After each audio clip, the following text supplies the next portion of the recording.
Hey, I'm going to give some thoughts on Doctor Strange and the Multiverse of Madness. I've seen it twice now. I like to watch movies at least twice. If I like the movie, I'll watch it again just to confirm to myself if the movie is really good or if I'm just maybe I was overtaken by the hype the first time, or sometimes maybe I don't like it as much the first time, but then I like it even more the second time. And that's typically what I do. And in this case, this is one of those cases where I did end up liking it more the second time. I have a chance to really look at things once I know what's coming. I know what to expect. So I have a better, um, I guess, better opportunity to really think about how I feel about what I'm seeing. And there's no sort of disappointment with things not going this way or things not going that way. I know the first time I saw, let me talk about the impression that the trailer gave. And also in this video, before I forget, I want to talk about some of the reaction to the movie that I think is kind of sad or disappointing.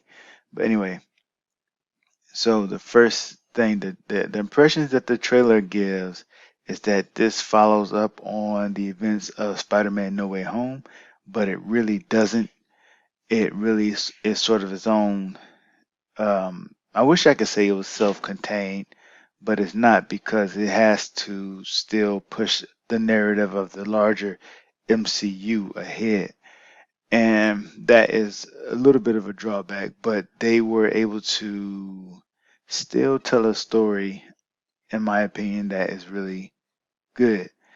And so, again, back to the trailer, it gives the impression that uh, that Strange is the or an alternate version of Strange is probably the main antagonist, or even our version of Strange is the main antagonist, but it actually doesn't go that way. There will be spoilers in this video too.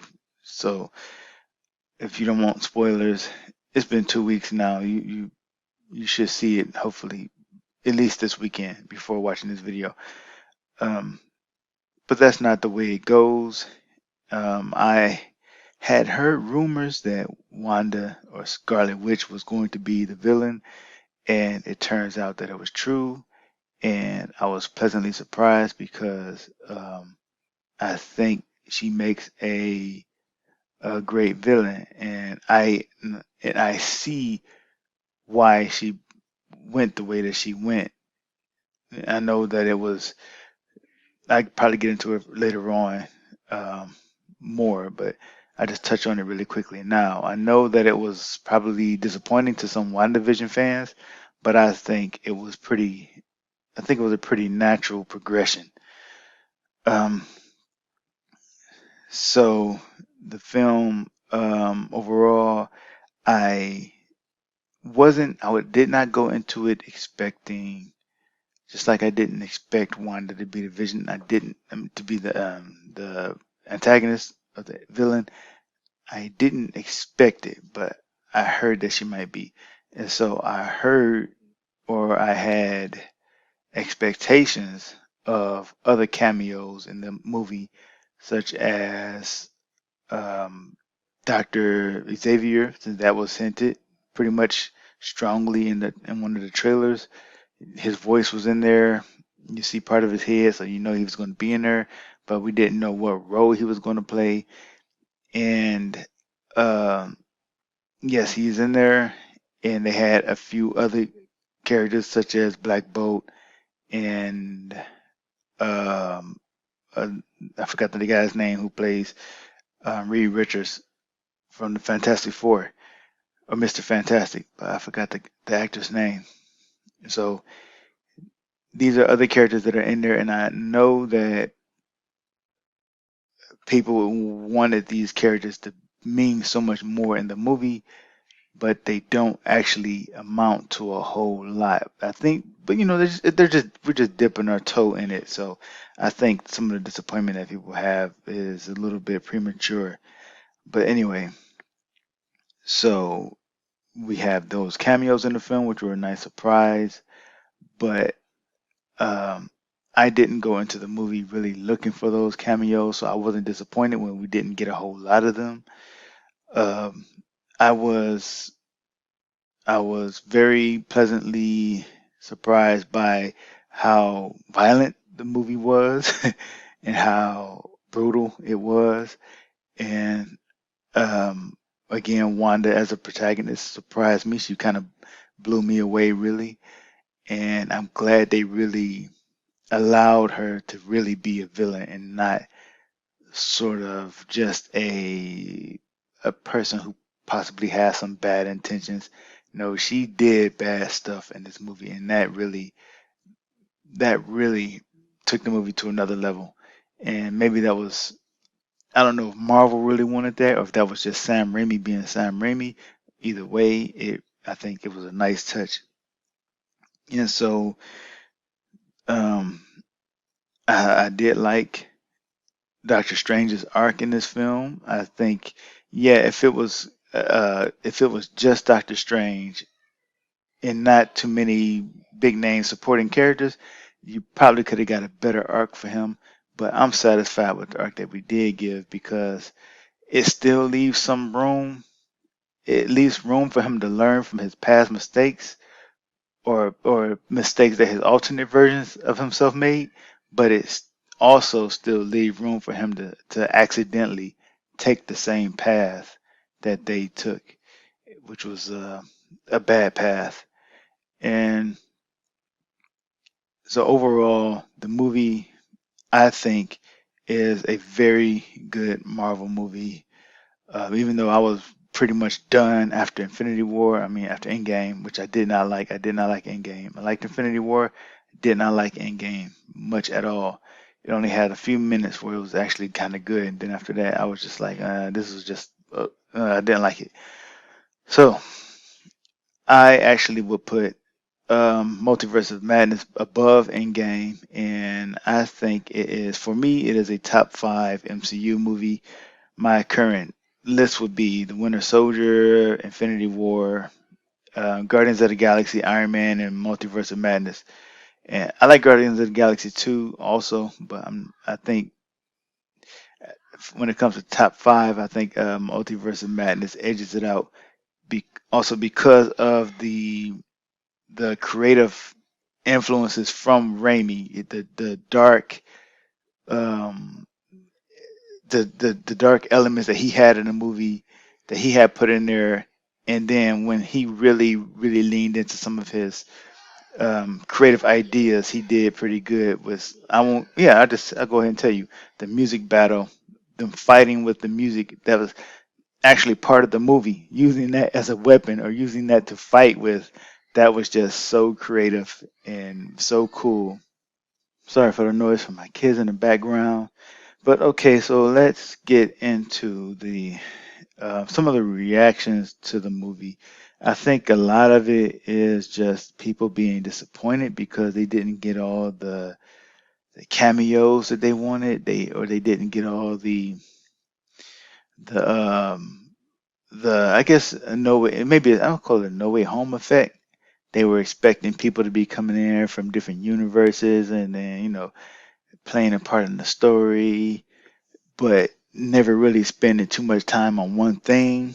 Some people also wanted Strange to go hopping from universe to universe and just exploring all this different stuff. But I think to do all of that would have really taken time away from the character stories that they wanted to tell. And so you have this part where people just want turn your brain off, eat your popcorn, sort of just fun roller coaster ride of a movie versus um, a story that actually explores a theme of dealing with loss, dealing with not being able to have the thing that you really want, and how do you deal with, or how do you um, give up that thing that your heart is set on. Strange, and I'm kind of disappointed because I think this is going to end up being an underrated movie, and it is really one of Marvel's best movies. And the audience, I think, is just not going to appreciate it because they just wanted something a lot stupider, basically. But so you have Strange, who had, especially dealing with his alternate versions, taking darker paths because they were afraid to lose something, or they really wanted something, and they were basically willing to, they would say, this is the only way, but they weren't willing to let go, basically. And um, as Christine tells strangers at the end of the movie, face your fears. You fear not being in control. You fear losing the thing that you love, the thing that you want. You can't. You have to let that go. And he also had to let her go. But other versions of Strange will continue to try to find a way to have her, or have something else that they wanted, or to save something that they wanted, and they would always go down a path that ended in destruction. And so you have um, Wanda, who was also dealing with loss. Wanda, whose actions, I think there's a meme. The meme goes, I don't condone their actions, but I understand them, right? That's how it is with Wanda. You don't condone the things that she does, but you understand. And so the theme again is about dealing with loss, and how do you what do you react, or not react, what do you do when you just can't have the thing that you want? And so Wanda follows the dark path. She's corrupted by the book called The Dark Hold, but I don't really like I don't really want to emphasize that too much, because I believe it takes away a little bit from her own agency. I think it takes away from her own ability to make her own decisions. And so I don't blame the Darkhold for Wanda doing what she does in this movie, which is basically killing people and attempting to kill a child or a teenager. Yeah, she's basically a teenager. She is a teenager. I don't want to put that on the Darkhold. I have to lay it at Wanda's feet, because she has to have some accountability for what she does. And so, speaking of the teenager, America Chavez, she's missing her parents. She has lost her parents. Now she could also go down the path of wanting her to get her parents back so badly that she could do something dark. And that's just hinted at just a little bit, that she has to make that choice as well, about letting go, or just not becoming like Strange or like Wanda.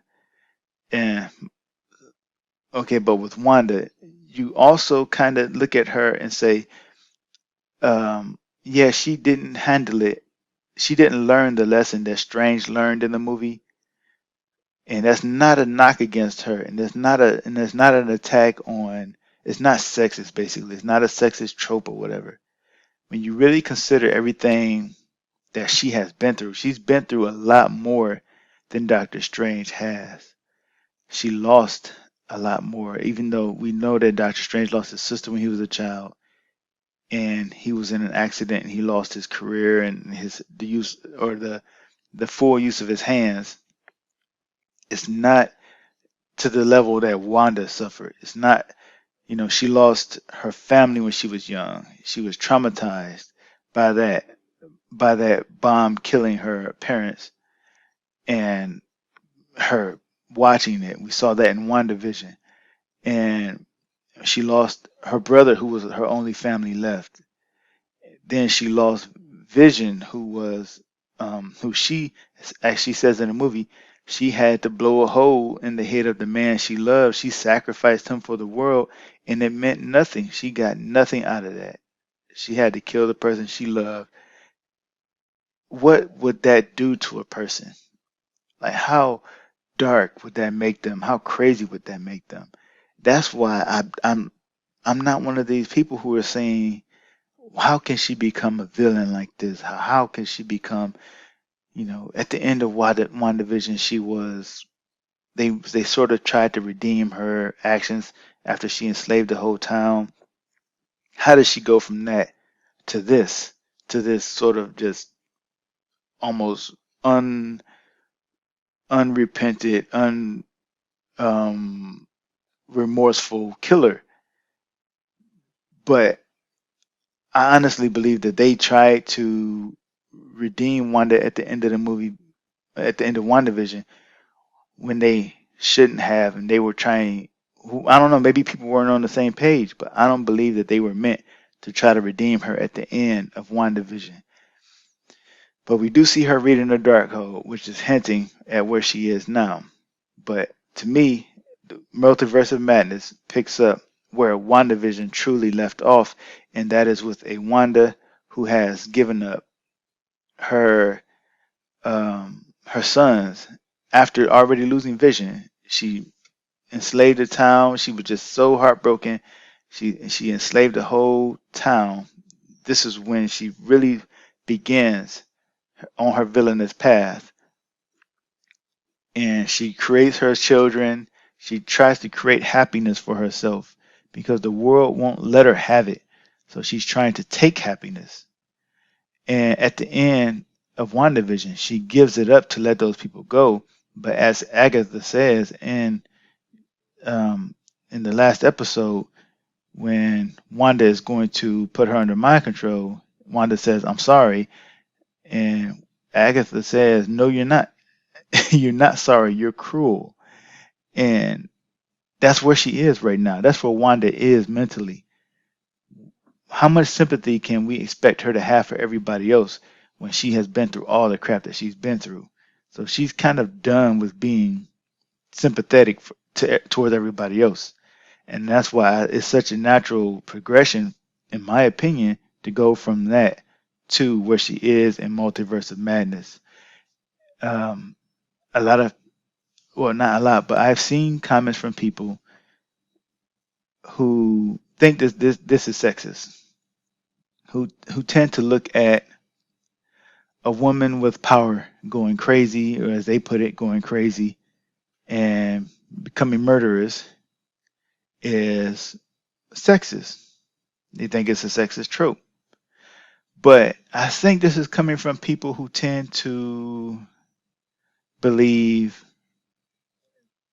that women should be given the assumption of innocence and the assumption of um, purity, or if she does anything, it's never her own fault. It's never by her own guilt. It's always going to be some way, some shape she was manipulated, or she was, or a man is at fault.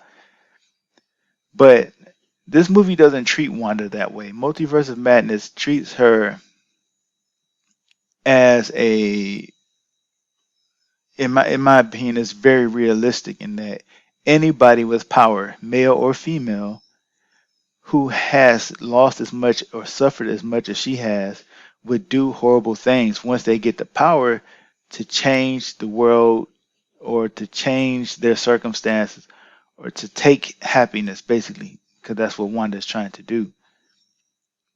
Anybody can do that. So I think it's really, really dumb. I'm just going to say dumb to put this, to try to frame this as gendered, um, a gendered thing, really, to say that women can't do what Wanda does simply because they come into power.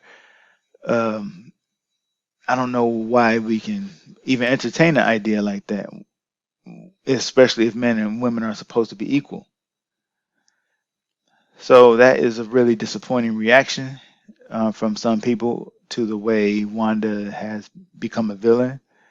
And I guess on the flip side, you do have people saying that Wanda's actions are, or that she did nothing wrong. And I know that these are just stands. You know, stands are always going to be in their favorite character's corner and say things like that. But again, I go back to the statement I made, basically repeating the meme. I I don't condone Wanda's actions, but I understand them. So I'm not going to be one of the people saying that I condone her actions, because I do not condone her killing people in violent, bloody ways and things like that. And I'm glad the movie went there.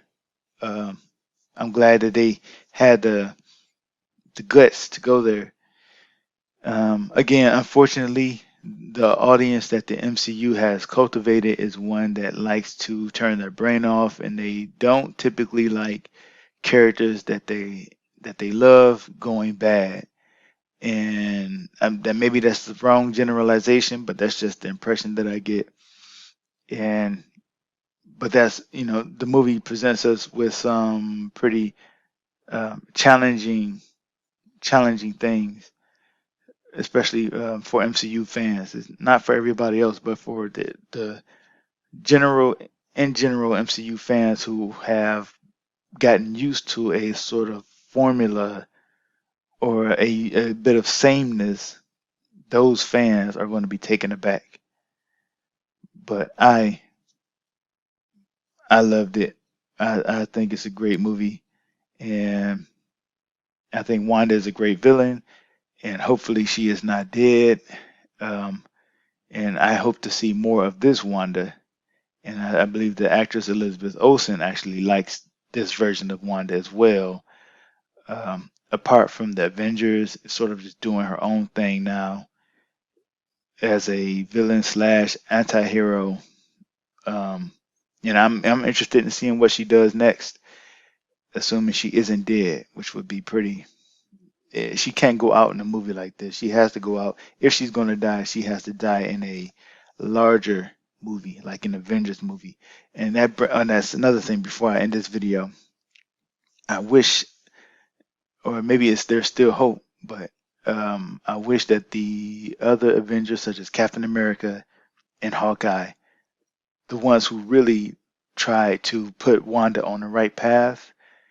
Captain America in Civil War, he tried to put Wanda, he tried to help her, tried to steer her onto the right path. And Hawkeye was the first person who tried to get her or set her straight, basically, and tell her that she was an Avenger. I want those two, especially, to see what Wanda has become now. I think that would be really, really, really cool to see their reaction and to see if they could actually bring her back um, to. I doubt it. I doubt that they would be able to. I think she's a little too far gone now, but it would just be cool to see the Avengers react to who Wanda has become now. So, yeah, like as Doctor Strange put it, Wanda is gone. There's just the Scarlet Witch now. But anyway, I hope I've said everything that I wanted to say. Thank you all. If you watched this video entirely, thank you. I appreciate it, and I will talk to you later.